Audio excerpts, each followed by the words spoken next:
স্বাগত জানাচ্ছি এখন প্রকাশের সঙ্গে আছি এজি মাহমুদ। আজকে আমরা আলাপ করতে চাই জলদি খাবারের জলদি অসুখ অর্থাৎ ফাস্টফুড প্রসঙ্গে আলাপ করতে চাই। আমাদের সঙ্গে আজকে আলাপে রয়েছেন স্টুডিওতে তানজিম শাফিন আমার সহকর্মী, এবং সেই সঙ্গে রয়েছেন সামিনা জামান কাজুরি পুষ্টিবিদ, এবং সেই সঙ্গে আরও রয়েছেন মোহাম্মদ শাহেদ হোসেন রেস্তোরাঁ ব্যবসায়ী।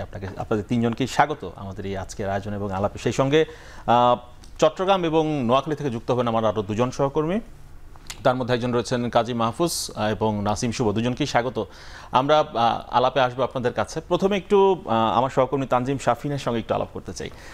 সেটি হচ্ছে, আপনার প্রতিবেদনে দেখছিলাম সারাদিনই যে কেউ কেউ বলছেন যে রাজধানীতে শহরে বিভিন্ন জায়গায় আসলে ঘুরতে যাওয়ার জায়গাটা খুব কম, যে কারণে মানুষ ঘুরতে গেলেই যাচ্ছেন রেস্টুরেন্টে। তো রেস্টুরেন্টে গিয়ে তারা ফাস্টফুড খাচ্ছেন। এখন কারো কারো বক্তব্যে পাওয়া গেলো যে এমনটা, কেউ কেউ আবার বলছেন যে ফাস্টফুড খাওয়ার জন্য যাচ্ছেন। আসলে আপনি তো মনোবিজ্ঞানের ছাত্র, মানে ফুড সাইকোলজি, ফাস্টফুড সাইকোলজিটা আসলে কিভাবে কাজ করে? কেউ কেউ কি আসলে ফাস্টফুড খাওয়ার জন্যই রেস্টুরেন্টে যাচ্ছেন, নাকি ঘোরার কোনো জায়গা নেই, যাচ্ছেন রেস্টুরেন্টে গিয়ে অনুষঙ্গ হিসাবে ফাস্টফুড খাচ্ছেন? এই যে ভাই, এখানে একটা চমৎকার বিষয় রয়েছে। আমরা প্যাভলভের চিরায়ত সাপেক্ষণ বা ক্লাসিক্যাল কন্ডিশনিং বলে একটা বিষয় রয়েছে। সেটা হচ্ছে যে কোনো প্রাণীকে যদি একটা উদ্দীপকের সাপেক্ষে আরেকটা উদ্দীপক বারবার উত্থাপন করা হয়, তখন একটা উদ্দীপক যখন নাও থাকে, আরেকটা উদ্দীপক আসলেই সে সেটার প্রতি প্রলুব্ধ হয়। এটা আসলে একটা কুকুরকে দিয়ে পরীক্ষাটা করা হয়েছিল। যেমন হচ্ছে কুকুরকে ঘন্টা বাজিয়ে খাবার দেওয়া হলে এরপর যখন ঘন্টাটি বাজানো হতো, খাবার না দেওয়া হলেও কুকুরের লালা ঝরতো। তো ঠিক একইভাবে ওই যে সময় ক্ষেপণের ক্ষেত্রে মানুষের একটা অনুষঙ্গ হিসেবে আমাদের অনেক যারা আমরা মতামত নিয়েছি, যাদের কাছ থেকে যারা ফাস্টফুড খাচ্ছেন নিয়মিতভাবে, তারাও এটি বলছিলেন যে আমরা আসলে সময় কাটাতে গিয়ে এটিকে একটা অনুষঙ্গ হিসেবে এখন গ্রহণ করে ফেলেছি। এবং এমন অবস্থা হয়েছে যে এখন আমি সময় কাটাচ্ছি, কিন্তু আমি যদি এই অনুষঙ্গটি ব্যবহার না করছি তাহলে আমার সময়টা আর কাটতে চাইছে না।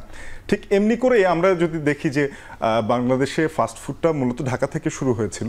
ঢাকায় 60-এর দশক থেকেই ফাস্টফুডটা বেকারির কাজঘরে আসে। তো সেখান থেকে ফাস্টফুড ধীরে ধীরে ধীরে ধীরে রেস্তোরাঁগুলোতে জায়গা করে নেয়। এবং এখন তো জানেন যে ফুটপাথ থেকে শুরু করে একেবারে বাসার নিচে যে দোকানগুলো রয়েছে, একেবারে স্টেশনারি দোকান, সেখানেও দেখা যাচ্ছে যে কয়েকটা ফাস্টফুড তৈরি করে রাখা হচ্ছে। অর্থাৎ আমরা বলতে পারি যে সময় কাটানোর অনুষঙ্গ একদিকে রয়েছে যেমন করে, আবার অন্য আরেকটা বিষয় রয়েছে যে ফাস্টফুডের স্বাদের একটা ভিন্নতা রয়েছে ব্যাপকভাবে। শাফিন, মানে প্রতিবেদন করতে গিয়ে এটি মনে হয়েছে কিনা যে আমি কোথাও খেতে গেলাম, সেখানে তো আমি ফাস্টফুড না খেয়ে অন্য খাবারও খেতে পারি, কিন্তু ফাস্টফুডই কেন? আচ্ছা, এখানে কয়েকটি বিষয় রয়েছে। যে ফাস্টফুডের দামের একটি বিষয় রয়েছে, যে ফাস্টফুড কারা বেশি খাচ্ছে সবচেয়ে বেশি। আমরা যদি দেখি যে 15 থেকে যারা 30-35 বছর বয়সের মধ্যে রয়েছে, অর্থাৎ আমরা বলতে পারি স্কুল কলেজ গোয়িং যারা ছাত্রছাত্রী রয়েছে, তাদের থেকে শুরু করে ইয়াং কর্পোরেট যারা রয়েছেন, তাদের কফি শপের দিকটায় তারা বেশি ঝুঁকেন। কিন্তু তারপরেও তাদেরও একটা বড় অংশগ্রহণ রয়েছে। তাদের কাছে কিন্তু খুব বেশি টাকা নেই, বা ওই যে আমরা বলি খুচরা টাকা, বা আসলে খুব বেশি পকেটে টাকা সবসময় থাকে না, কিন্তু সময়টা আছে। তাই এই সময়টা কাটানোর জন্য তাদের কাছে যেই টাকাটা রয়েছে সেটার মধ্যে তারা সবচেয়ে মুখরোচক খাবারটা খেতে চায়, কনজিউম করতে চান। সেখান থেকে ফাস্টফুডে চলে আসা। আবার সারাদিন কিন্তু আমাদের হেভি মিল খাওয়া সম্ভব না। সকালবেলা দেখা গেছে যে টিফিন ব্রেক রয়েছে, তখন কেউ ভাত খাওয়ার চেষ্টা করবে না, তখন ওই ফাস্টফুডের খাবার খেয়ে যদি আসলে সময়টা কাটানো যায়। শাফিন, ফিরবো আপনার কাছে। কাজুরি আপা এবং শাহিদ ভাই আপনারা রয়েছেন, কিন্তু একটু সহকর্মীদের আমরা একটু অভিজ্ঞতাগুলো জেনে আসি, যেহেতু প্রতিবেদনে তারাও যুক্ত ছিলেন। কাজী মাহফুজ, প্রতিবেদন করেছেন আপনি, সেখানে একটি অংশে দেখলাম যে চট্টগ্রামে 40 কোটি টাকার ফাস্টফুডের বাজার বলছেন। তার মানে বিশাল অঙ্কের, বিশাল সংখ্যক একটি ভোক্তা শ্রেণী রয়েছে চট্টগ্রামে ফাস্টফুডের। তো সেক্ষেত্রে ক্রেতারা তো জানেন অনেকেই যে ফাস্টফুড খাওয়াটা কিছু কিছু ক্ষেত্রে স্বাস্থ্য ঝুঁকির কারণ হয়ে থাকে, তারপরেও তারা কনজিউম করছেন। খাবারের মান নিয়ে ক্রেতারা কতটুকু সচেতন বলে আপনার কাছে মনে হয়েছে কাজ করতে গিয়ে, প্রতিবেদনের কাজ করতে গিয়ে? ঠিকই বলেছেন। আমরা এই ফাস্ট ফুড নিয়ে কাজ করতে গিয়ে দেখেছি চট্টগ্রাম শহর তো বটেই, গ্রামীণ পর্যায়ে আশপাশের যে উপজেলাগুলো আছে সেখানেও কিন্তু সমান তালেই বিস্তৃতি ঘটেছে ফাস্টফুডের দোকানের। আমরা দেখেছি চট্টগ্রাম শহরের অভিজাত প্রায় 150টি ফাস্টফুডের দোকান রয়েছে। তার পাশাপাশি স্ট্রিট ফুড বা রাস্তার পাশের যে দোকানগুলো আছে, আবার মার্কেট কেন্দ্রিক যে ফুডকোর্টগুলো আছে সেগুলোও প্রায় 500-র কাছাকাছি। বলা যায় যে সব মিলিয়ে প্রায় 650-র কাছাকাছি ফাস্টফুডের দোকান রয়েছে চট্টগ্রামে, যেখানে আমরা দেখেছি দৈনিক এক একটি দোকানে গড়ে 20,000 টাকা বেচা কেনা হয়, যা মাস শেষে আমরা হিসেব করে দেখেছি প্রায় 40 কোটি টাকার একটা বাজার রয়েছে ফাস্টফুডের। আপনি যে বিষয়টি নাসিম শুভ, আপনার কাছে আসছি এবার, কাজী মাহফুজের কাছে যাচ্ছি আবারও, সম্ভবত আমরা শুনতে পাচ্ছি না তাকে পরিষ্কার। নাসিম শুভ, আপনি জানেন যে আপনি আপনার প্রতিবেদনে বলেছেন যে নোয়াখালীতে বেকারির এক সময় বিশাল জৌলুস ছিল, এখন ফাস্টফুড চলে এসেছে। মানে এই যে প্রক্রিয়াটা, এই যে রূপান্তর প্রক্রিয়াটা, বেকারি থেকে কি মানে মুনাফা করা যাচ্ছিল না? ফাস্টফুড থেকে কি আশাব্যঞ্জক মুনাফা করতে পারছেন ব্যবসায়ীরা? এই কারণেই কি রূপান্তরটা কিনা বেকারি থেকে ফাস্টফুডে চলে আসা বা বেকারির পাশাপাশি ফাস্টফুডের আইটেম রাখা? আপনি ঠিকই বলেছেন। আসলে নোয়াখালীতে কিন্তু একসময় বেকারির ভরা জৌলুস ছিল, বিশেষ করে নোয়াখালীর মাইজদী এবং চৌমুহনীতে। এখানে একসময় অনেকগুলো বেকারি ছিল, যেগুলো থেকে শুধু দেশ না, দেশের বাইরেও বিভিন্ন জায়গায় কিন্তু বেকারি পণ্য সরবরাহ করতো। কিন্তু আসলে সময়ের ব্যবধানে, কালের বিবর্তনে ওই সকল বেকারি অধিকাংশ হারিয়ে গিয়েছে। যে সকল বেকারি এখনো রয়েছে সেগুলোতেও কিন্তু আসলে বেকারির পণ্যের পাশাপাশি এখন ফাস্টফুড আইটেমে রাখতে হচ্ছে। তো আমরা প্রতিবেদন করতে গিয়ে কথা বলেছি বেশ কয়েকজন বেকারি মালিকের সাথে। তারা আসলে যেটি বলছেন যে এখন আর শুধুমাত্র বেকারি পণ্য রাখলে তাদের আগের মতো কিন্তু মুনাফা হয় না, কারণ এখন নতুন প্রজন্ম যারা রয়েছে তারা বেকারির পাশাপাশি ফাস্টফুডের প্রতি অনেক বেশি ঝুঁকছেন। সেজন্য আসলে তারা তাদের মুনাফার কথা চিন্তা করে কিন্তু এক প্রকার বাধ্যই বলা যায় বেকারি পণ্যের পাশাপাশি ফাস্টফুড আইটেমও তারা রাখতে হচ্ছে। এবং সময়ের যে চাহিদা, সেই চাহিদার কথা বিবেচনায় করেই কিন্তু তারা বেকারি পণ্যের পাশাপাশি একই দোকানে কিন্তু তারা ফাস্টফুডও রাখছেন। শুভ, শুনছিলাম আপনার কাছ থেকে। আমরা একটু এবার আসতে চাই আসলে রেস্তোরাঁ ব্যবসায়ী শাহেদ হোসেনের কাছে। শাহেদ ভাই, আমরা শুনছিলাম আমাদের সহকর্মীদের অভিজ্ঞতা সম্পর্কে জানছিলাম। এখন যেটি আপনার কাছ থেকে যেটি আমরা জানার, সেটি হচ্ছে ফাস্টফুড তৈরি করতে গিয়ে বা রেস্টুরেন্টের খাবার তৈরি করতে গিয়ে আমরা জানি যে আসলে অনেক ধরনের উপকরণ ব্যবহার করা হয়। সেখানে কৃত্রিম চিনি থাকে, অনেক সময় হাইড্রোজেনযুক্ত আসলে তেল ব্যবহার করা হয়। এই বিষয়গুলো নিয়ে আপনারা কতটা সচেতন যে ক্রেতারা যেন স্বাস্থ্য ঝুঁকি মুক্ত খাবার পান, ভোক্তারা যেন পান, সেই বিষয় নিয়ে আপনাদের ভাবনাটা কি? ধন্যবাদ ভাইয়া। আমি বেসিক্যালি এই জায়গাটাতে কিছুটা আলাদা করব ফাস্ট ফুড এবং এখনকার কালচারে যে রেস্টুরেন্টগুলো আমরা পরিচালনা করছি তাদের সাথে। ফাস্ট ফুডের পরের স্টেজটা হয়তো স্ট্রিট ফুড। তো দেখা যাচ্ছে যে আমরা আসলে সব কিছুই হয় ভালোর জন্য। এখন যেই উদ্যোগটা নেওয়া হয়েছে গভর্নমেন্টের পক্ষ থেকে, আমাদের ফার্স্ট স্টেপের যে রেস্টুরেন্টগুলো আছে, দ্যাট মিনস আমরা বলতে যাচ্ছি যে আমরা যারা রেস্টুরেন্ট পরিচালনা করছি ঢাকা অথবা বিভিন্ন বিভাগীয় শহরগুলোতে, তাদের প্রতি গভর্নমেন্টের একটা নজর আছে এবং সেখানে আমাদের একটা গ্রেডিং সিস্টেম দেয়া হচ্ছে। বাট যত্রতত্রভাবে ফাস্ট ফুড অথবা স্ট্রিট ফুডের যে স্থাপনাগুলো আছে সেখানে কোনো বেসিক্যালি গ্রেডিং সিস্টেম নাই। আর আমরা যে টাইপের রেস্টুরেন্ট পরিচালনা করি এই জায়গাগুলোতে আমাদের এক্সপিরিয়েন্স, এবং আমরা রেস্টুরেন্ট ওনার অ্যাসোসিয়েশন থেকে অল টাইম সবাইকেই একটা করে মেসেজ এভরি উইক থ্রো করি। সেটা হলো আমাদের যে ইনগ্রিডিয়েন্টসগুলো আছে সেই ইনগ্রিডিয়েন্টসগুলো ডেইলি বেসিসে চেক করা যে এগুলো আসলে ডেট এক্সপায়ার হয়ে গেল কিনা, অথবা এই ইনগ্রিডিয়েন্টসগুলো যারা ম্যানুফ্যাকচারার তাদের কোনো যদি ইম্পোর্টেড প্রোডাক্ট হয়ে থাকে সেখানে কোনো ইম্পোর্টেড সিল আছে কিনা। আমরা এই জায়গাগুলোতে অনেক ধরনের ব্যতয় দেখেছি এতদিন, যে হয়তো আমি কিছুদিন আগেই শুনলাম যে সবচাইতে বেশি ফাস্টফুডে ইউজ হয় টমেটো ক্যাচাপ। তো এই টমেটো ক্যাচাপটা তৈরি হয় বেসিক্যালি আপনার মিষ্টি কুমড়া থেকে, এবং আরেকটা আছে সেটা হলো তেঁতুলের টক। এটাও কোনো এক ধরনের কেমিক্যাল থেকে নাকি তৈরি হচ্ছে আর কি, এটা আমি একটা নিউজে পেয়েছি। তো এই জায়গাগুলোতে আসলে স্কিপ করার জন্য আমরা ইন হাউস কিছু ইনিশিয়েটিভ নিয়েছি, লাইক সস অথবা মেয়োনিজ অথবা চিজ। এই জায়গাগুলোতে আমরা নিজেরাই তৈরি করছি ইন হাউস। আর যেগুলো ঘন চিনি অথবা আমরা টেস্টিং সল্ট এই ধরনের যে রেস্তোরাঁগুলোতে ইউজ করে, আমরা ওনার্স অ্যাসোসিয়েশনে যারা আছি সবসময় আমরা তাদেরকে করে আসতেছি যে এই ইনগ্রিডিয়েন্টসগুলো আসলে কোনো প্রয়োজনীয়তা নেই আমাদের ইউজ করার। কারণ আমাদের ঢাকায় মেনলি আমাদের যে এক্সপিরিয়েন্স, সেই আমাদের যেই পরিমাণ যেই ধরনের কাস্টমাররা আসে তারা কিছুটা আসলে এক্সপেন্ডিচারটা তাদের একটু হাই। তো আমাদের ইনহাউস যে প্রোডাক্টগুলো লাইক গ্রিলড আইটেম অথবা কাবাবসের আইটেমগুলোতে একটু এক্সপেন্সটা বেশি হলেও দেখা যায় যে ওই ইনগ্রিডিয়েন্টসগুলো দরকার হয় না, যেগুলো দিয়ে ফুডটার টেস্ট বাড়ানো যায়। সেটা একটু ডিফারেন্ট শেফ একটু চেষ্টা করলে হয়তো ডিফারেন্ট ওয়েতে ফুডটাকে প্রেজেন্ট করলে দেখা যায় ওটার টেস্টটা আরও বাড়ে। লোকাল কিছু প্রোডাক্ট আছে সেগুলোকে ইউজ করলে এটার টেস্টটা বেড়ে যায়। তো আমাদের এই যে ফাস্ট ফুডে যেই পরিমাণ, অথবা আমি ফাস্ট ফুড শুধু বলবো না, আমি কিছু কিছু বুফের যেই রেস্টুরেন্টগুলো আছে সেই জায়গাগুলোতেও টেস্টিং সল্ট প্রচুর পরিমাণ ইউজ হয়।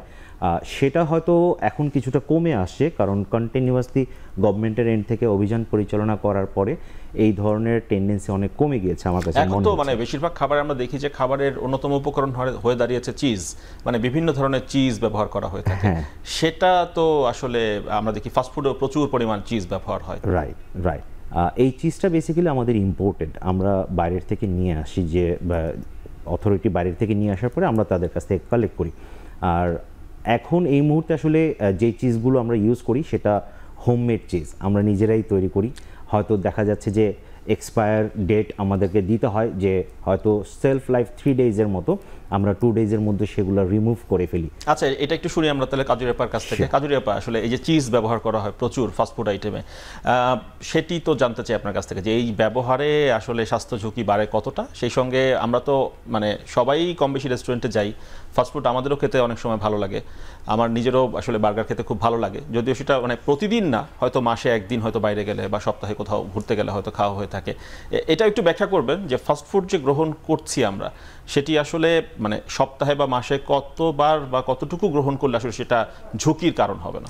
রাইট, আপনি খুবই অ্যাপ্রোপ্রিয়েট বলেছেন। আমি যখন ডিসকাশনটা শুরু হয়েছিল বা আপনাদের রিপোর্টটা দেখছিলাম, আসলে তো আমরা বাঙালি, আমাদের যে আনন্দ বলি, অনুষঙ্গ যেটাকে আপনারা বলছিলেন, আনন্দের একটা অনেক বড় পার্ট কিন্তু হচ্ছে খাবার। আমরা ঈদ বলি, আমরা কোনো বাসায় গেস্ট ইনভাইট করা বলি, আমরা যে কোনো সেলিব্রেশন বলি, আমরা কিন্তু আসলে খাবার ছাড়া কিছু চিন্তাই করতে পারি না। সো এটা ট্র্যাডিশনালি এবং আমাদের এই জিনিসটাকে হচ্ছে অনেক বছরের পর বছর চর্চা করা হয়েছে। এখন এক সময়ের মাছে ভাতে বাঙালি, তারা এখন আসলে হয়ে যাচ্ছে, আপনার এই রিপোর্টটা দেখেই মনে হচ্ছিল যে অনেকটা ফাস্ট ফুডে বাঙালি। সো এই জায়গাটা হচ্ছে অ্যাওয়ারনেসের একটা যে বিষয় ছিল, যেটা আসলে এইভাবে সচেতনতা আসেনি, যেটা এখন আমরা আলাপ করছি। আপনি কিন্তু খুব চমৎকার করে কোয়েশ্চেনটা করেছেন, অ্যাপ্রোপ্রিয়েট কোয়েশ্চেন, যে আসলে কতবার বা উইকলি যদি আমি চিন্তা করি সেটা কখন আমার জন্য হার্মফুল না। প্রথমে জানি যে আসলে কি ফাস্টফুডটা হার্মফুল কনসিডারিং যদি আপনার কি ইনগ্রিডিয়েন্টস দিয়ে তৈরি হচ্ছে, যেটা একটু আগে শাহেদ ভাই বলছিলেন। সো ওই বিষয়টাও একটু খেয়াল করতে হবে যে quality and safety with hygiene এটাকে মেনটেন করা হচ্ছে কিনা। সো আসলে কিন্তু ফাস্টফুড খারাপ না, সেটা হচ্ছে আপনার প্রিপারেশন এবং কি দিয়ে তৈরি করা হচ্ছে সেটার সাথে। সেকেন্ড হচ্ছে আপনি আসলে সারা দিনে যেটা আপনার রেগুলার আমরা বলি একটা প্ল্যাটার, সো আপনার একটা প্ল্যাটারে আপনার সব ধরনের নিউট্রিয়েন্টস দরকার, সেই নিউট্রিয়েন্টসগুলো কিন্তু সব কিছু আপনি ফাস্টফুডে পাচ্ছেন না। তো তাহলে যদি আপনি সারাদিন একটা ফাস্টফুডের উপরেই ডিপেন্ডেন্ট থাকলেন অথবা মজা লাগছে বলে খেয়ে যাচ্ছেন, তাহলে কি হলো, আপনি অনেকগুলো নিউট্রিয়েন্ট মিস করে ফেলছেন। থার্ড পয়েন্ট যেটা খুব ইম্পর্টেন্ট, যেটার কনসিকুয়েন্সেস কি। তো আসলেও অতিরিক্ত যেটা হচ্ছে আপনার প্রতিদিনের চাহিদায় যাদের থাকছে, যারা প্রতিদিন ফাস্টফুড কনজিউম করছেন, তাদের কিন্তু কিছু হেলথ কনসিকুয়েন্সেস তৈরি হচ্ছে, যেটা অ্যালার্মিং। যেটা আপনার বলে আমাদের এখন লাইফস্টাইলের সাথে রিলেটেড লাইফস্টাইল ডিজিজগুলো, নন কমিউনিকেবল ডিজিজ, এগুলো টেন্ডেন্সি বাড়িয়ে দিচ্ছে। একই সাথে আমরা যদি দেখি ডাইজেশন, প্রচণ্ড ইনডাইজেশনের সমস্যা শুরু হয়েছে, অ্যাসিডিটি, কনস্টিপেশন, সব কিন্তু একসাথে রিলেটেড। হ্যাঁ, এবং last but not the least, যেটা ওভারওয়েট অথবা আন্ডারওয়েট, বোথ। কারণ হচ্ছে আপনার ম্যালনিউট্রিশন আমরা মনে করি যে হচ্ছে শুধুমাত্র যারা শুকনা টিংটিঙা এরাই হচ্ছে ম্যালনারিশড, আসলে কিন্তু তা না। আমার মতো একটু যারা হেলদি তাদেরকেও কিন্তু আসলে বলা হচ্ছে ম্যালনিউট্রিশনের একটা পার্ট, যাদেরকে বলা হচ্ছে ওভারওয়েট। সো ফাস্টফুড আপনার ডিরেক্টলি ইম্প্যাক্ট ফেলছে ওখানে। উইকলি খাওয়ার ক্ষেত্রে আমরা অবশ্যই বলি যে উইকলি যদি আপনি 1 or 2 days একবেলা আপনি ফাস্ট ফুড খান, যেগুলো আমাদের রেগুলার এখন অ্যাভেলেবল, এবং সেটা যদি কোয়ালিটিটা আমরা খেয়াল করে নিই, হাইজিনটা মেনটেন করি, ইটস কোয়াইট ওকে উইথ হচ্ছে টিল একটা ইজ পর্যন্ত, যখন আপনার না কোনো ডিজিজ থাকছে। সো যাদের অলরেডি ব্লাড প্রেশার আছে, হাই ব্লাড প্রেশার, অথবা যারা অ্যাজমার রোগী অথবা অ্যালার্জিক সমস্যা আছে, তাদের জন্য কিন্তু ফাস্টফুড একটু বেছে খাওয়া অবশ্যই দরকার, এবং সেটা আসলে কোনো ক্ষেত্রে আমরা ডিসকারেজই করি। চিজ কিন্তু অ্যাজ এ হচ্ছে যদি আপনি দেখেন, এটা খাবার হিসেবে খুবই ভালো একটা নিউট্রিশাস ফুড, কারণ ভেরি গুড সোর্স অফ হচ্ছে protein as well as fat, good fat আমরা যেটাকে বলি। সো যেমন আমরা অনেকে ভাত খাওয়া কমিয়ে মনে করি যে আসলে আমরা শুকিয়ে যাব, আসলে আমাদের প্রতিদিন রান্নার তেল যেটা আমরা ব্যবহার করি, এটা কিন্তু আমরা কেউ খেয়ালই করি না।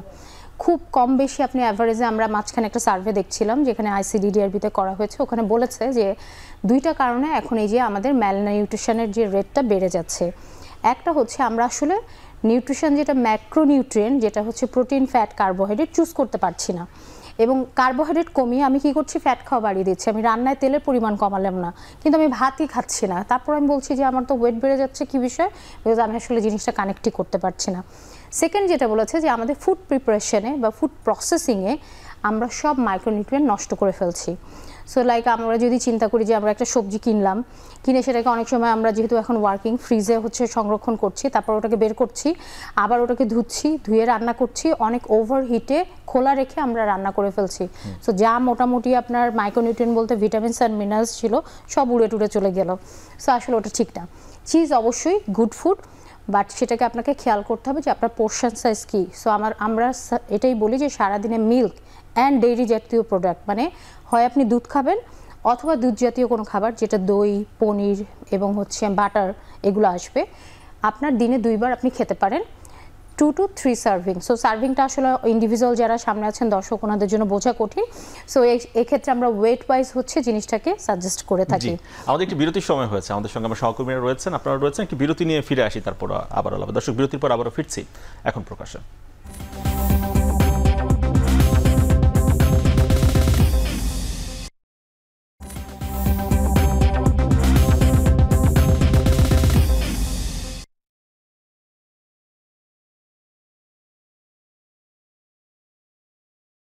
সঙ্গে রয়েছেন সামিনা জামান কাজুরি এবং শাহিদ হোসেন, দুজনেই রয়েছেন আমাদের সঙ্গে। কাজী মাহফুজ, একটু আপনার কাছে আসতে চাই এবারে। একটু প্রথমে যে প্রশ্নটি করেছিলাম সেটি একটু বিস্তারিত শুনতে চাই আপনার কাছ থেকে। মানে এত বড় বাজার চট্টগ্রামে ফাস্টফুডের, ক্রেতারা কতটা সচেতন আসলে তাদের এই খাবারের মানের ব্যাপার নিয়ে?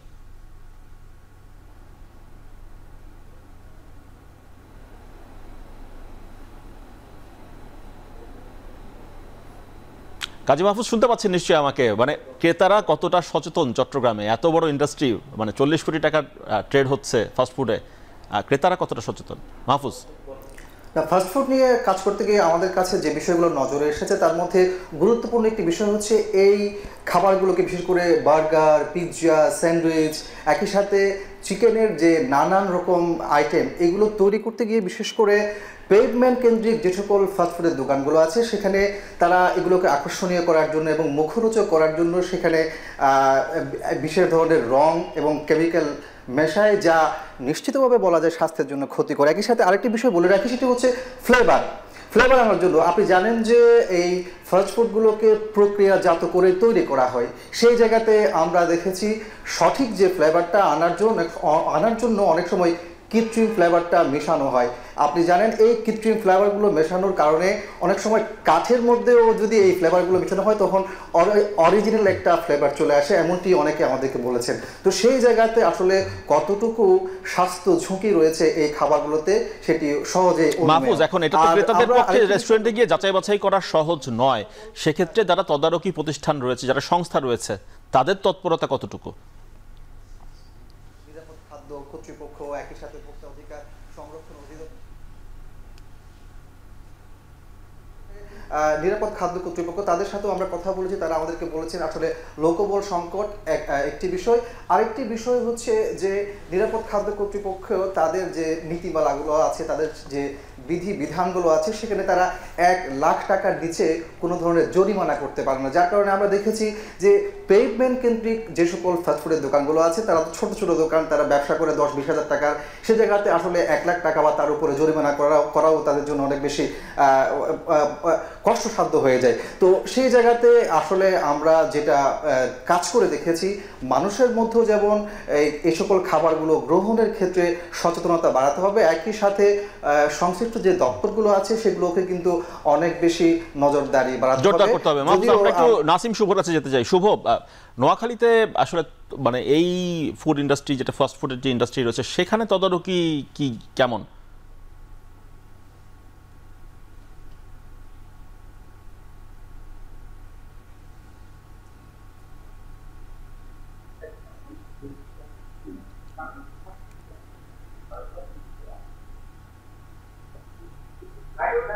নাসিম শুভ, শুনতে পাচ্ছেন নিশ্চয়ই? তদারকির বিষয়ে জানতে চাই, নোয়াখালীতে তদারকির মানটা কেন? আমরা তো চট্টগ্রামের এক্সপিরিয়েন্স জানছিলাম, অভিজ্ঞতা জানছিলাম, নোয়াখালীর অভিজ্ঞতা কেমন?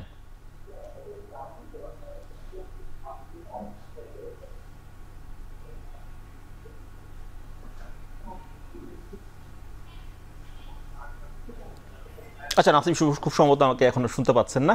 আমরা একটু এই প্রসঙ্গে আসি। শাফিন, আপনি তো যেহেতু কাজ করেছেন, অনেক রেস্টুরেন্টে ঘুরেছেন, অনেক রেস্তোরাঁয় গিয়েছেন, আমরা যে বিষয়টি জানছিলাম যে ধরুন আজকে যে পরিমাণ পিৎজা তৈরি হলো, বার্গার তৈরি হলো, সব তো বিক্রি হয় না। তো সেই অবিকৃত পিৎজা বার্গারগুলো, সেগুলোর গন্তব্য কি হয়? সেগুলো নিশ্চয়ই কি ফেলে দেওয়া হয় সব রেস্তোরাঁয়, নাকি পরের দিনের জন্য ফ্রিজে রেখে দেওয়া হয়, পরে আবার মাইক্রোফোনে গরম টরম করে পরিবেশন করা হয়? এখানে একটা বিষয় রয়েছে যে নিরাপদ খাদ্য কর্তৃপক্ষ থেকে কিছু রেস্তোরাঁয় ওই যে গ্রেডিং পদ্ধতি যেটি 18-19 অর্থ বছর থেকে চালু হয়েছিল সেখানে করার হয়েছে। তো এই রেস্তোরাঁগুলোতে আমাদের যেটি পর্যবেক্ষণ যে এখানে আসলেই সত্যিকার অর্থে আমরা দেখেছি যে এই খাবারগুলো বেঁচে যায়, সেই বেঁচে যাওয়া খাবারগুলোকে তারা সেগুলোকে কোনো না কোনোভাবে সেটি আর পরের দিন আসছে না, পরের দিন বিক্রি হচ্ছে না। কিন্তু সেখানেও একটি প্রশ্ন থেকে যায় যে এই খাবারগুলো আসলে তারা অন্য কোনো লোয়ার অথরিটি আমরা বলতে পারি যে আরেকটা কর্তৃপক্ষের কাছে ছেড়ে দেওয়া, যে তারা আবার বিক্রি করতে পারে কিনা, এরকম একটি প্রবণতা রয়েছে যেটি ক্যামেরার ছাড়া আমাদের চোখে পড়ে। বিভিন্ন জায়গায় এটা আমরা দেখেছি যে একটা রেস্টুরেন্ট থেকে বানানো খাবার, ধরতে পারেন যে চিকেন পরোটাটা এখন অনেক জায়গায় হচ্ছে, যেগুলো আপনার বেকারের থেকে শুরু করে সব জায়গায় হয়।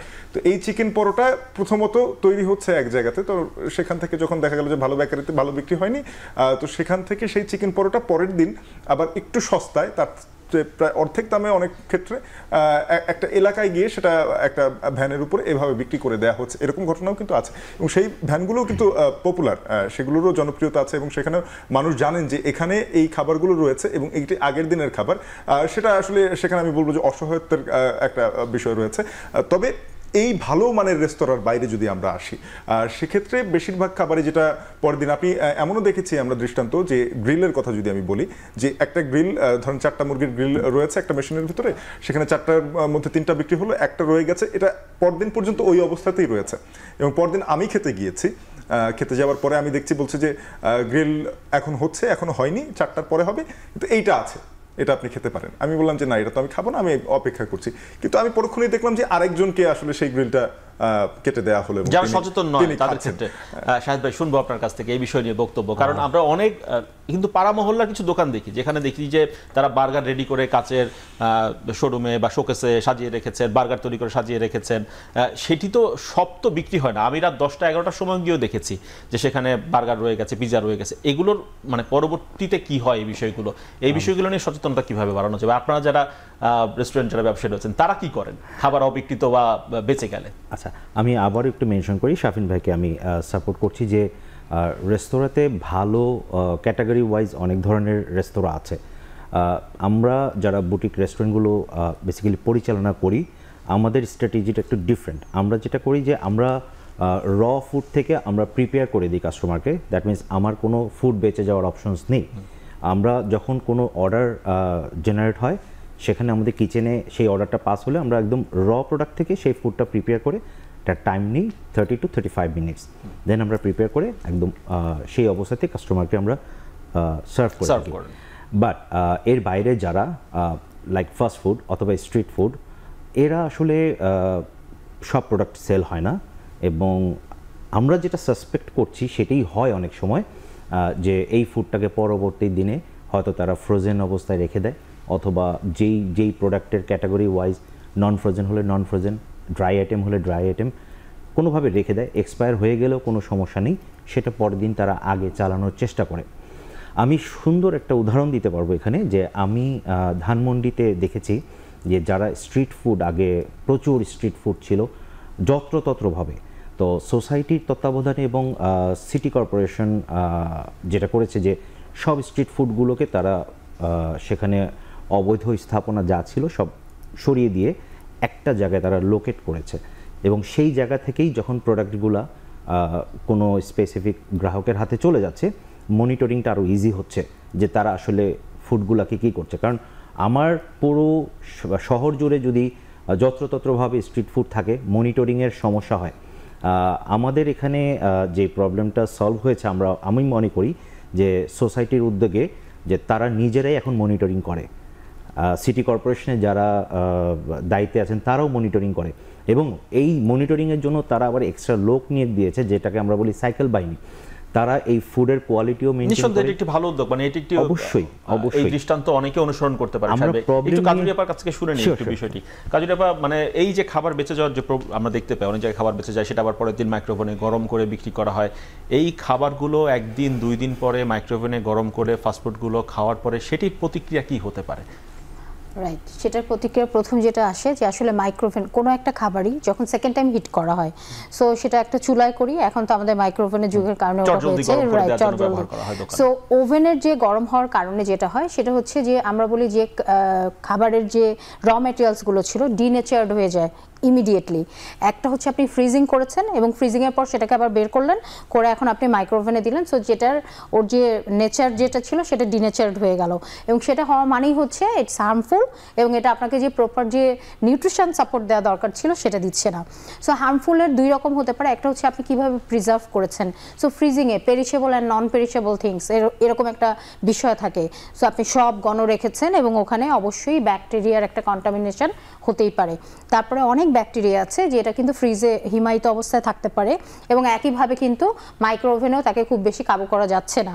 সো এই জায়গাগুলোতে কিন্তু কোনো না কোনোভাবে এটা তার যেমন পেটের যে অসুবিধা তৈরি করছে, যে কারণে অ্যাসিডিটিটা তৈরি হচ্ছে, যে কারণে ইনডাইজেশন তৈরি হচ্ছে, ইভেন ক্ষুধামন্ধা যেটা, এই ক্ষুধামন্ধা তৈরি হওয়ার পেছনেও কিন্তু এই ধরনের এই ব্যাপারটা আমরা কাজ ফ্রোজেন ফুড করছে। নিয়ে একটু কথা বলবো, যে ফ্রোজেন ফুডের আসলে যে ব্যবহার সেটা শুনবো একটু নাসিম শুভর কাছ থেকে জেনে আসতে চাই। তার আগে নাসিম শুভ, ফাস্ট ফুডের প্রসার বেড়েছে নোয়াখালীতে বলছিলেন, ফ্রোজেন ফুডের চাহিদা কেমন? আমরা তো জানি শহর অঞ্চলে ফ্রোজেন ফুডের চাহিদা বাড়ছে।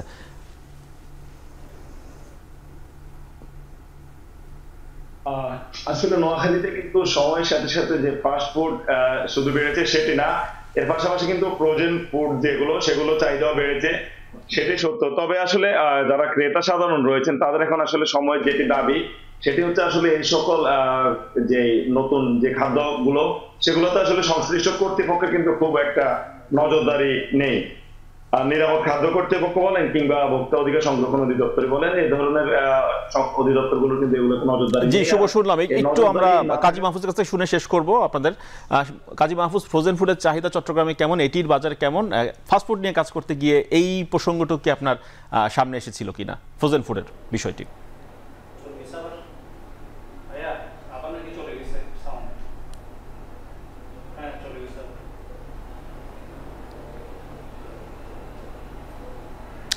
কাজী মাহফুজ এবং নাসিম শুভ দুজনকে অসংখ্য ধন্যবাদ যুক্ত থাকার জন্য। আমাদের একটি বিরতির সময় হয়ে গিয়েছে, আমরা একটু বিরতির পর ফিরে এসে তারপর বাকি আলাপগুলো করবো। দর্শক, বিরতির পর আবারও ফিরছি এখন প্রকাশে।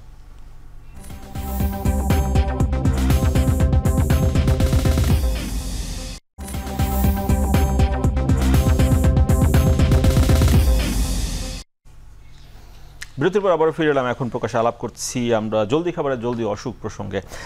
আমরা একটু ফিরতে চাই তানজিম শাফিন, আপনার কাছে একটু জানতে চাই ফ্রোজেন ফুড, সেটিরও তো আমরা দেখছি ব্যবহার বেড়েছে বিভিন্ন, শুধুমাত্র রাজধানী নয়, যে কোনো শহর অঞ্চলেই মানুষজন খুব সহজে রান্না করার ঝামেলা এড়ানোর জন্য ফ্রোজেন ফুড নিয়ে ফ্রিজে রেখে দেন, পরে সেটি গরম করে বা তৈরি করে খাওয়ার ব্যবস্থা করেন। সেই সঙ্গে আরেকটি প্রসঙ্গ রয়েছে, সেটি হচ্ছে আমরা দেখি যে বিভিন্ন প্যাকেটজাত খাবার, সেটি কিন্তু বলা হয়ে থাকে নিরাপদ এবং শুষ্ক স্থানে সংরক্ষণ করুন, কিন্তু আমরা অধিকাংশ সময় দেখি ক্রেতা আকর্ষণ করার জন্য দোকানদাররা সেই প্যাকেটজাত বিভিন্ন চিপস, সেটি হতে পারে বাটার বান, সেটি হতে পারে চানাচুর, সেটি সামনে ঝুলিয়ে রাখেন, সেখানে বৃষ্টির পানি পড়ছে উপর দিয়ে, রোদের উত্তাপ লাগছে। কি অবস্থা দাঁড়ায়, এক্সপিরিয়েন্স কি? আচ্ছা, প্রথমে এই প্রসঙ্গে আসি যে প্যাকেটজাত যে খাবারগুলো রয়েছে, এখানেও কিন্তু একটা বিশাল বড় বাজার রয়েছে, যেই বাজারটা আসলে ফাস্ট ফুড নামে চিহ্নিত করা উচিত, কিন্তু সেটি এখনো করা হচ্ছে না বা হয়নি, এখনো সেভাবে ভাবা হচ্ছে না। আমি যদি আলতে বলতে চাই, চিপস যেটা বলা হয় যে বিশ্বব্যাপী আসলে সেটি ফাস্ট ফুড, সেখানে কোনো শঙ্কা নেই। আর নানান ধরনের আমাদের যে বড় বড় শিল্প প্রতিষ্ঠান গ্রুপগুলো রয়েছে, তারা দেখবেন যে শিল্পগোষ্ঠীগুলো বিভিন্ন ধরনের মুখরোচক, এখন দেখা যায় যে ওই পিৎজাটাও তারা বলছে যে প্যাকেটে করে বিক্রি করছে, এরকমও বাজারে কিন্তু পাওয়া যাচ্ছে যে আপনি 20 টাকায় একটা পিৎজার স্লাইস পাচ্ছেন, এরকম তারা বলে বিক্রি করছেন। এরকম অনেক কিছু রয়েছে প্যাকেটজাত খাবার যেগুলো আসলে ফাস্ট ফুড, এবং এগুলো সংরক্ষণের ক্ষেত্রে ওই যে শীতাতপ নিয়ন্ত্রণ ব্যবস্থা ব্যবহার বা হিমায়িতভাবে সংরক্ষণ করা, এটির একটি বাধ্যবাধকতা রয়েছে, তবে তা একেবারেই মানা হয় না। এবং এই প্যাকেটগুলো খোলার পরে সেটি বোঝা যায়, সেটি কীভাবে বোঝা যায়, যখন দেখবে যে আপনি হয়তো একটার ভিতরে একটু জেলিটিন বা জেলি ছিল, সেটা ছড়িয়ে গেছে পুরোটার ভিতরে। মানে দীর্ঘদিন ধরে এটি কোনো না কোনো কারণে বাইরের কোনো তাপমাত্রার কারণে এটি নষ্ট হয়ে যাচ্ছে। শাফিন, আমরা জানি যে ফুড ব্লগার যারা রয়েছেন তারা কিন্তু আমাদেরকে খাবারের ব্যাপারে খুব ইন্সপায়ার করেন। আমরা অনেক ক্ষেত্রেই তাদের ভ্লগ দেখে কিন্তু আমরা বিভিন্ন রেস্টুরেন্টে খেতে যাই। আমাদের সঙ্গে একজন ফুড ব্লগার যুক্ত রয়েছেন, নুসরাত ইসলাম, তাকে আশা করছি দেখতে পাবো। নুসরাত ইসলাম, নিশ্চয়ই শুনতে পাচ্ছেন আমাকে? নুসরাত শুনতে পাচ্ছেন আমাকে নিশ্চয়ই?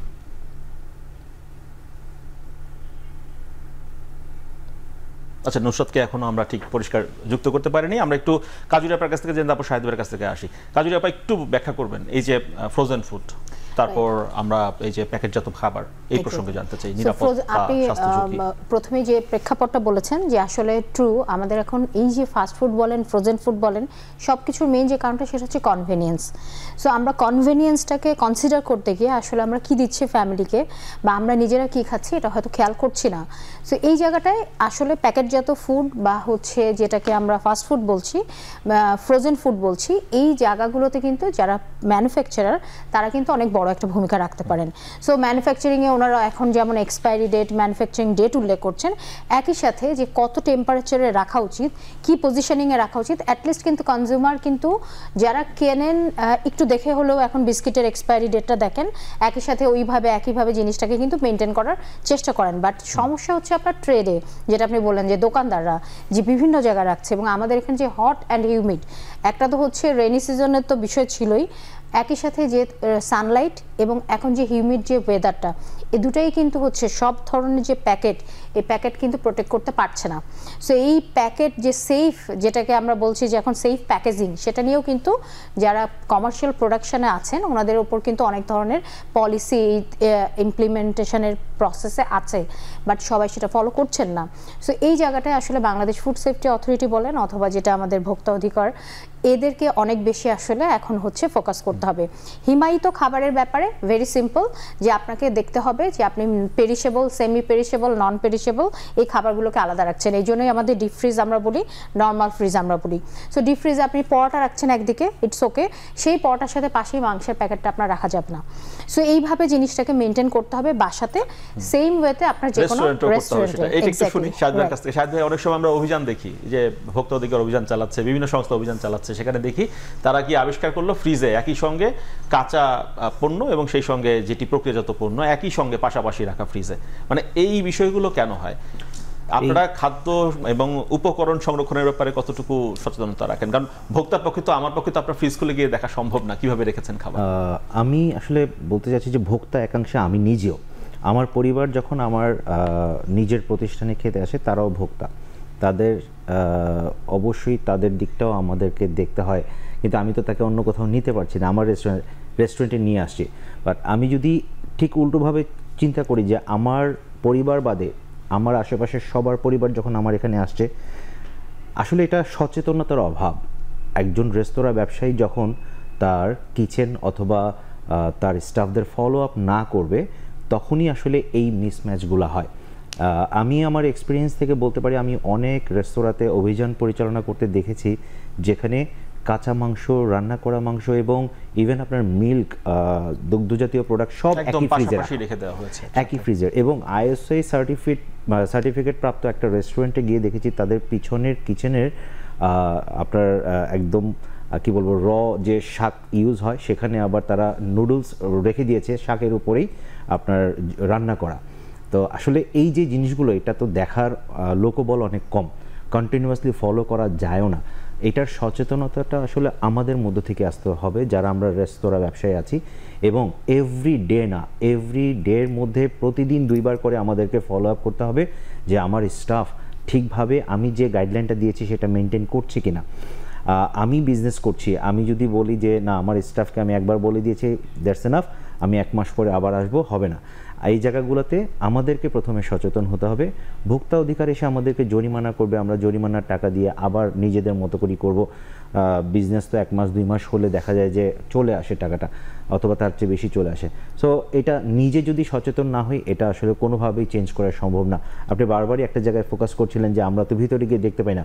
আসলে এটা মানে কোথাও সম্ভব না যে আপনি কিচেনে গিয়ে দেখবেন যখন একটা ইনসিডেন্ট হয় আমরা নিজেরাই গেস্টকে ওয়েলকাম করি, প্লিজ আমাদের কিচেন ভিজিট করেন। এখন তো অনেকে লাইভ কিচেনের ব্যবস্থা করেছে, চাইলে লাইভ এক্সপেরিয়েন্সও নেওয়া যায়। ইভেন আমাদের সিটি কর্পোরেশন থেকে বলা আছে আপনি যদি লাইভ কিচেন নাও করতে পারেন আপনার মনিটর দিয়ে ওটা ভিজিবল করতে হবে, গেস্ট যেখানে বসে সেখানে ভিজিবল করতে হবে যে কিভাবে রান্না হচ্ছে, কিভাবে ফুড প্রিপেয়ার হচ্ছে, সবকিছু যাতে একটা গেস্ট দেখতে পায়। সেটা আবার অনেক ক্রেতা আগ্রহ সহকারে দেখতেও চান, সেটা দেখার জন্য অনেকে আবার রেস্টুরেন্টে যান। এক্স্যাক্টলি। তো ওই ধরনের সিস্টেম যদি ডেভেলপ করা যায় ম্যাসিভ ওয়েতে, দেন আমার মনে হয় কিছুটা পরিবর্তন আসবে।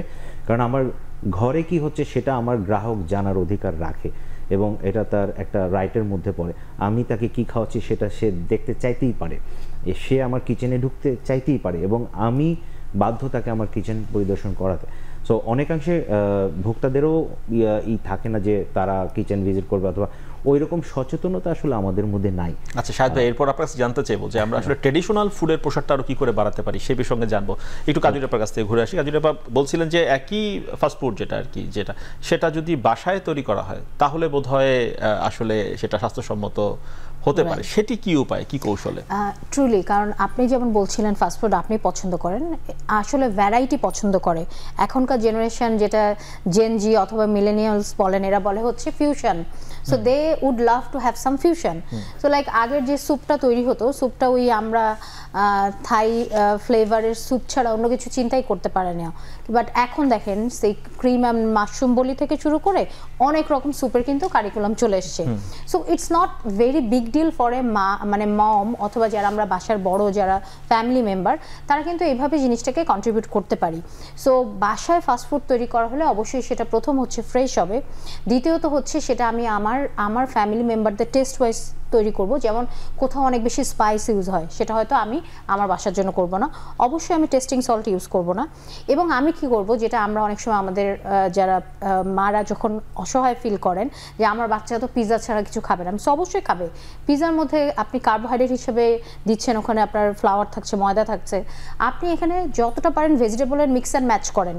আপনি চিজটাকে এমনভাবে দেন যে চিজটা ডিনেচার না হয়ে যায় এবং সেটা শক্ত না হয়ে যায়, বাচ্চা যেন ওটাকে চিউইং জিনিসটাকে যেন এনজয় করে।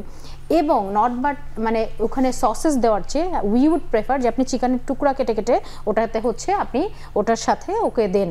সেই জায়গাটায় যেটা হবে মায়ের ইমোশন, এবং মা কিন্তু তখন প্রিপারেশনের ক্ষেত্রে নিজের সন্তানকে বা ফ্যামিলি মেম্বারদেরকেও ইনভলভ করতে পারেন, চলো আমরা আজকে পিৎজা বানাই। So it will create interest also যে র ম্যাটেরিয়ালস থেকে কী করে ফুডটা প্রিপারেশন হচ্ছে, ফ্রেশ, কোয়ালিটি অ্যান্ড হচ্ছে কাস্টমাইজ ফর মাই ফ্যামিলি। এই জিনিসটাকে কিন্তু হাইলাইট করা দরকার খুব জরুরিভাবে। কারণ আমি বাইরে গিয়ে যখন থাই স্যুপ অর্ডার করছি, আমার টেস্ট বার্ড একরকম কিন্তু আসলে ডিফারেন্ট হচ্ছে না। সো সবাইকে একই রকম থাই স্যুপ খেতে হচ্ছে।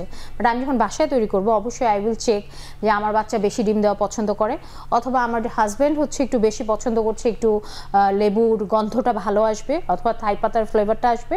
I will check on that. ফাস্টফুডকে সুষম করে তোলা। এক্স্যাক্টলি। এবং ইটস রিয়েলি হচ্ছে আপনার যেমন বাচ্চাকে এন্টারটেইন করা হবে, ফ্যামিলি মেম্বারকে এন্টারটেইন করা হবে, একই সাথে যেটাকে আমরা বলছি অনুষঙ্গ তৈরি করতে সবসময় বাইরে যেতে হবে না। অ্যাটলিস্ট ঢাকা শহরে ট্রাফিক জ্যামটাকে অ্যাভয়েড করে বাসায় আপনি সুন্দর মতো এন্টারটেইন করতে পারবেন। কাজী আপা, আমাদের আরেকটি বিরতির সময় হয়েছে, বিরতির পর ফিরে আসি। আমরা দর্শক বিরতির পর আবারও ফিরছি এখন প্রকাশন।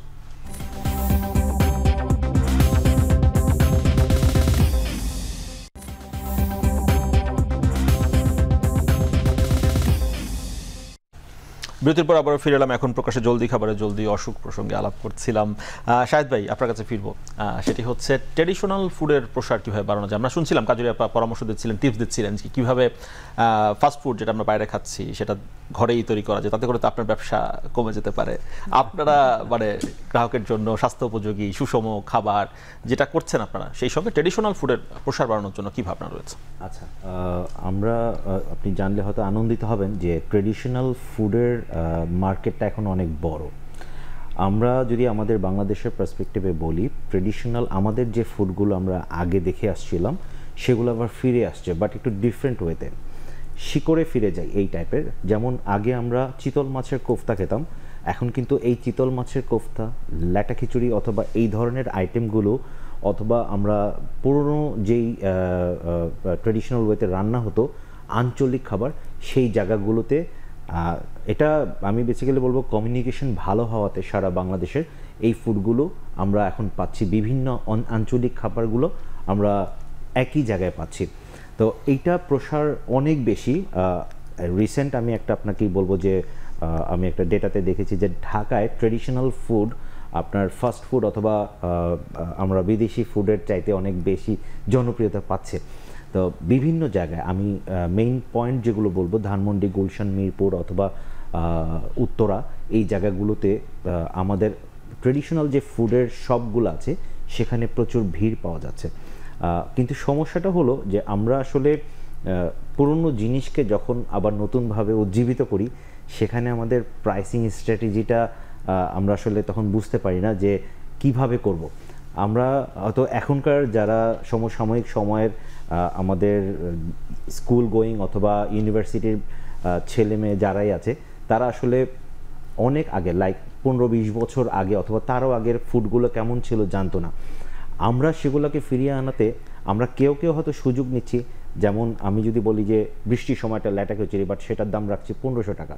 হ্যাঁ, এই সুযোগটা এটা যদি নেই তাহলে আমাদের ওই ফুডটাকে আবার উজ্জীবিত করার যে প্রসেসটা সেটা আসলে কিছুই হবে না। আমাদের প্রাইসিং স্ট্র্যাটেজির সাথে সাথে আমাদের ফুড কোয়ালিটি, ট্রেডিশনাল যে ফুড কোয়ালিটি, সেটাকে ঠিক রাখতে হবে। এবং অনেকেই চেষ্টা করছে, হয়তো আগামী কয়েক বছরের মধ্যে সেটার ফলাফল আমরা দেখতে পাবো যে বাইরের চেইনগুলোর চাইতে আমাদের লোকাল ফুড বেশি জনপ্রিয়। শাহেদ ভাই, আমরা একটু আতঙ্কিত হই মাঝে মাঝে যখন আমরা দেখি যে অনেক ফাস্ট ফুডের দোকানে অফার দেওয়া হয় যে একটি বার্গার কিনলে আরেকটি বার্গার ফ্রি। তখনই মানে আমার কাছে মনে হয় যে বার্গারটি কি মানে আগে বানানো বা কোনো কারণে বেঁচে যাওয়া উপকরণ দিয়ে বানানো কিনা, নাহলে একটি বার্গার হয়তো 300 টাকা দামের একটি বার্গারের সাথে আরেকটি 300 টাকা দামের বার্গার ফ্রি দেওয়া হচ্ছে। এই প্রশ্নের জবাব শুনবো। তার আগে একটু তানজিম শাফিন, আমরা দেখি যে এখন প্রচুর ইউটিউবে আমরা দেখতে পাই, সামাজিক যোগাযোগ মাধ্যমগুলোতে মূলত ফুড ব্লগারদের বেশ আধিপত্য। আপনার কাছ থেকে শুনি, ইনফ্লুয়েন্স যারা করেন আসলে তাদের তো আসলে এক ধরনের দায়বদ্ধতা জায়গা রয়েছে। তারা তো অনেকেই ফুড ব্লগিং করেন এবং তাদের ফুড ব্লগিং দেখে আমরা রেস্টুরেন্টে যেতে উৎসাহিত হই। তো কিন্তু সেখানে কি মানে খাবার নিয়ে ঝুঁকি নিয়ে, স্বাস্থ্য ঝুঁকি নিয়ে সচেতনতার কথাগুলো বলা হয়? খুব বেশি কি আসে ফুড ব্লগিং এই বিষয়গুলো? খুব একেবারে আসে না এমন নয়, কিন্তু যেই মাত্রায় আসে সেটাও পর্যাপ্ত নয়। একটা ছোট্ট উদাহরণ দিয়ে একটু বলতে চাই যে ইউরোপের দেশ নেদারল্যান্ডসে আপনার 150 বছর আগে তারা পৃথিবীর সবচেয়ে খর্বকার জাতির মধ্যে একটা ছিল। তাদের গড় উচ্চতা ছিল 5 ফুট 5 ইঞ্চি। বর্তমান আজকের দিনে দাঁড়িয়ে তাদের গড় উচ্চতা হচ্ছে 5 ফুট 11 ইঞ্চি। এবং এই যে বৈপ্লবিক পরিবর্তন তাদের গঠনে, আকৃতিতে, সবকিছুর পেছনে বিশেষজ্ঞরা যেটি বলছেন সেটা হচ্ছে তাদের খাদ্যাভ্যাস। এখানে একটা ব্র্যান্ডিং এর বিষয় আছে। আপনি যে বলছিলেন যে এই যে যারা ফাস্ট ফুডকে প্রমোট করছে বা যারা ব্লগিং করছে, ফুড ব্লগিং করছে, এই যে ব্র্যান্ডিংটা আপনি দেখেন যে আমরা ওই যে পশ্চিমা কার্টুন দেখেছি পপাই, সেখানে দেখানো হতো যে স্পিনাচ বা পালং শাক খেয়ে একটা মানুষ শক্তিশালী হচ্ছে। তো এই যে এই বিষয়গুলো এটা থেকে যায় এবং আমাদের মনে হয় যে এইখানে আসলে তাদের একটা বড় নজর দেওয়ার জায়গা আছে এবং তারা যদি এই জায়গাটা তুলে ধরতে পারেন যে এই খাবারগুলো নিরাপদ, তাহলে আরো সহজ হয়। যাদের লোকবল সংকট রয়েছে, নিরাপদ খাদ্য কর্তৃপক্ষ, ভোক্তা সংরক্ষণ অধিদপ্তর, তারা আসলে তাদের কাছ থেকে আরো সহজ হয়ে যায় যে তারা যদি চিহ্নিত করে দিতে পারে, কারণ অনেক মানুষ ফুড ব্লগিং দেখে উৎসাহিত হন কিনা বা তার এই ফুড ব্লগিং ইস্যু দেখা হয় আপনার, সেখান থেকে অভিজ্ঞতা কেমন? আপনার পুষ্টি নিয়ে তারা সচেতন বা আরো সচেতনতার জায়গা রয়েছে, করা যেতে পারে সেটা? ট্রু, এটা হচ্ছে ফুড ব্লগারদের কিন্তু একটা অনেক বড় রোল আছে। আপনি যেটা বলেছেন ইনফ্লুয়েন্সিয়াল, কারণ দেখে আমরা রেস্টুরেন্টে যাচ্ছি, রাইট, আমরা খেতে যাচ্ছি, রিভিউ দেখছি, উনি ওখানে গিয়েছেন, এটা ছিল। বাট আমরা কিন্তু শুধু খেয়াল করি যে ওখানে ছবি তোলা সুন্দর করে যাবে কিনা আর কি কি আইটেম আছে। বাট ট্রুলি এই ক্ষেত্রে বোধহয় একটু ওনারাও এগিয়ে আসতে পারেন যে আসলে ফুড ভ্যালুটা নিয়ে যদি কথা বলেন যে কোন খাবারটা চুজ করব। বিকজ আমরা সবসময় বলি যে আপনি রাতের যে খাবারটা প্ল্যাটার চুজ করছেন, you have to choose every nutrients, না হলে তো আসলে 6টা নিউট্রিয়েন্টসের কম্বিনেশন বলা হবে না। একটু শাহেদ ভাইয়ের কাছ থেকে শুনে শেষ করবো আমরা আমাদের আজকের আলাপ। শাহেদ ভাই, ওই একটি দিল আরেকটি ফ্রি, এটা আসলে কতটুকু হেলদি? আসলে এটা একটা বিজনেস স্ট্র্যাটেজি। আমরা যদি মনে করি যে এটা আসলে পুরনো ফুডটাকে দেয়া হচ্ছে, সেটা না। এটা অনেক বিজনেস স্ট্র্যাটেজি থাকে যে আমার কস্টিংয়ে যদি আমি আরেকটা প্রোডাক্ট দিই তাহলে আমার ফুড স্টেপটা বাড়বে, গেস্টের স্টেপিংটা বাড়বে।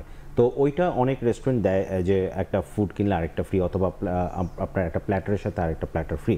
তো আমি মনে করি না বেসিক্যালি এটা কোনো ধরনের স্বাস্থ্য ঝুঁকি আছে এই ধরনের ফ্রি খাবার। প্রমোশনাল খাতিরে আসলে করে থাকে আসলে। শাহেদ ভাই, কাজুরিয়া ভাই এবং তানজিম শাফিন, তিনজনকে ধন্যবাদ সময় দেওয়ার জন্য। আজকে দর্শক শেষ করছি। এখন প্রকাশ সঙ্গে থাকার জন্য ধন্যবাদ সবাইকে।